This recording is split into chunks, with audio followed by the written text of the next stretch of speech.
पश्चिम बंगाल के महासंग्राम में जो चुनावी बिगुल बज चुका है, इस बीच आपको बता दें लगातार भारतीय जनता पार्टी, तृणमूल कांग्रेस अपना दाव, अपना जो बोले साफ तौर पे कि जो हलचल है पूरे पश्चिम बंगाल में वो तेज नजर आ रही है। और इस बीच हम भारतीय जनता पार्टी के कैंडिडेट के साथ है।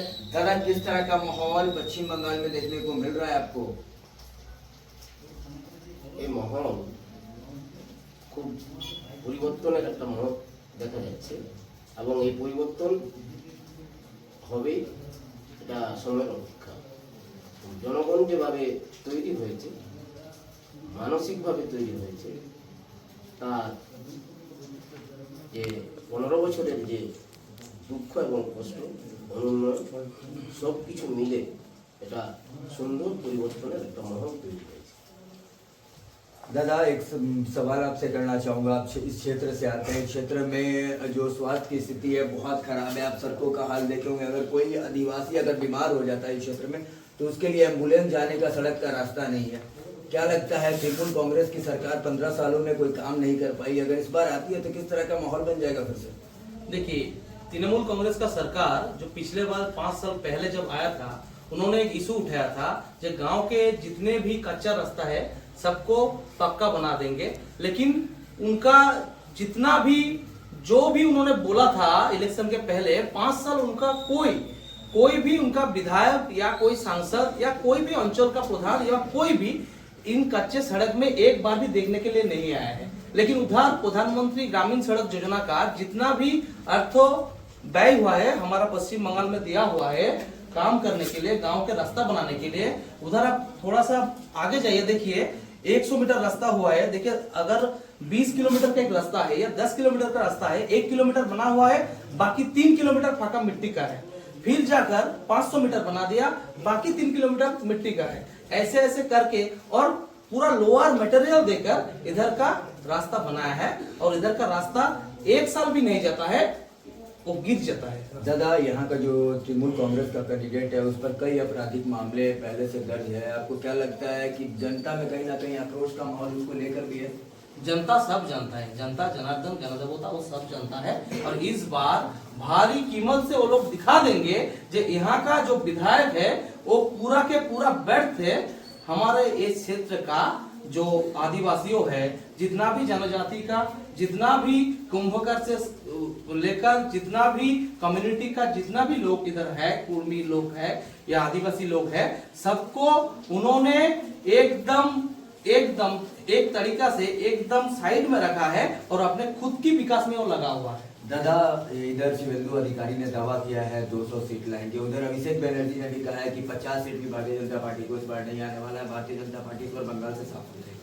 उन्होंने तो बहुत बार बहुत कुछ बोला था, अगर ये नहीं मिला तो हम फांसी के मंच में उठ जाएंगे, हमको फांसी दे दीजिए, हमारे खिलाफ एक भी आवाज कोई उठाया तो हम खुद जाकर फांसी में झूल जाएंगे। बहुत कुछ बोला था उन्होंने, उनका बात हम लोग नहीं सुनते हैं क्योंकि वो एक बड़ा माप का खिलाड़ी है।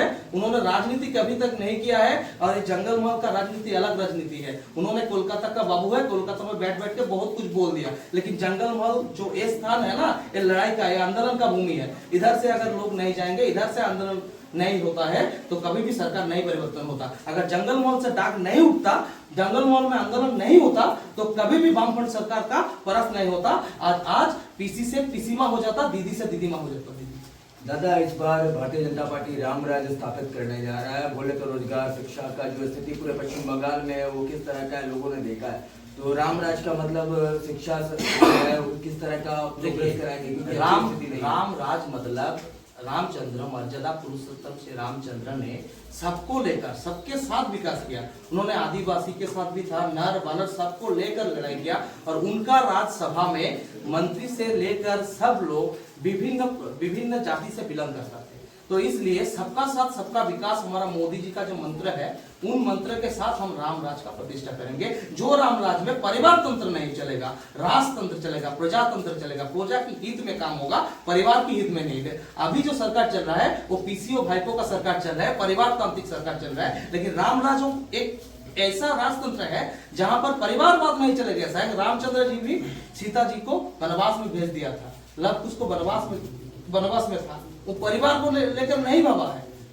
प्रजा के लिए भवन, प्रजा के हित में भवन। तो ये सरकार जो दादा बनेगा, इस बार चुनावी मुख्य मुद्दा क्या है आपका? इस बार चुनाव जीतते हैं तो मुख्य मुद्दा एजेंडा क्या है? हमारा जो मुख्य मुद्दा जो है वो है नारी का सुरक्षा। पहला बात है हमारा इन स्टेट में सबसे दुर्व्यवस्था अगर किसी का है वो नारी का। ये जो 1500 रुपए उपज का मात्र है, सबको नहीं मिलता है। वो गांव का जहां पर उसका वोट बैंक है कुछ कुछ को देता है, लेकिन ये भिक्का भाता है। ये कभी भी प्रॉब्लम का सलूशन नहीं है। प्रॉब्लम का सलूशन है नारियों को स्वनिर्भर करना पड़ेगा। उनको भिक्का देकर नहीं, उनको उनका जो हक है वो देना पड़ेगा। हम अन्नपूर्णा योजना से 3000 रुपया मासिक महिला के अकाउंट में देंगे। ये हमारा नारी सुरक्षा और महिला को हमारे कोई भिक्का नहीं, भाता नहीं, हम उसको सम्मान देंगे, नारी का सम्मान देंगे हम। और एक है हमारा जो युवा है, हमारा जो युवा लोग जो अब बाहर जा रहा है परियायी श्रमिक के रूप में, अगर गांव खाली करके बाहर चला जाए, गांव को वृद्धाश्रम में परिणत कर रहा है, तो ये बात को हम देखेंगे। हम बाहर में जितना भी युवा है सबको ले आएंगे हमारे इन स्टेट में। इधर कल कारखाना होगा, शिल्प होगा, सब कुछ होगा। अपना क्षेत्र में, अपना एरिया में सब कुछ व्यवस्था होगा और युवा बाहर नहीं जाएगा, तो इधर ही रहेंगे और पश्चिम बंगाल का जीडीपी को इंक्रीज करेंगे। दादा जनता से क्या कहेंगे आप? जनता वोट करेगी तो काम करेंगे? तो काम तो करना पड़ेगा। जनता जनार्दन मेरे से बहुत आशीर्वाद दे रहा है हमको। उम्मीद है जीत जाएंगे। Thank you. जनता से कुछ कहना चाहते हैं? हाँ, बोलना होगा क्या इस स्थिति में टीएमसी गवर्नमेंट क्या काम किया है और जनता सब समझ गया। वो लोग टाइम इंतजार कर रहा है 23 तारीख, उसके बाद सब कुछ। निश्चित तौर पे आपने सुना 23 तारीख को पहला चरण का मतदान होना है और इस बीच जो भारतीय जनता पार्टी ने बिगुल फूका है कि 200 सीट प्लस लाएंगे हम लोग, तो निश्चित तौर पे देखा जा सकता है किस तरह का बिहार का आंकड़ा रहा। जो कई राज्यों में चुनाव हुआ वहां भारतीय जनता पार्टी लीड करते हुए नजर आई है, मगर ऐसे में देखना होगा पश्चिम बंगाल इस बार 294 में विधानसभा में क्या कर पाती है। वीडियो जर्नलिस्ट अंजनी यादव के साथ शशि यादव, बंगाल।